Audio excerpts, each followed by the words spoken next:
அவர் சொல்ல கட்டுறீங்க அவர் சாப்பிட்டு எதிர்த்து வரேன்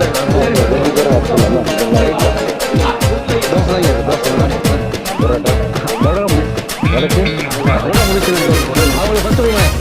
அவங்க ஐயா நீங்கள் போட்டா வாங்கிக்கணும் சரி வாங்கி ஆமாம் ஆமாம்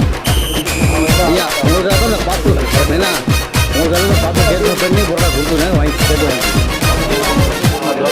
தோசை ஊட்டியா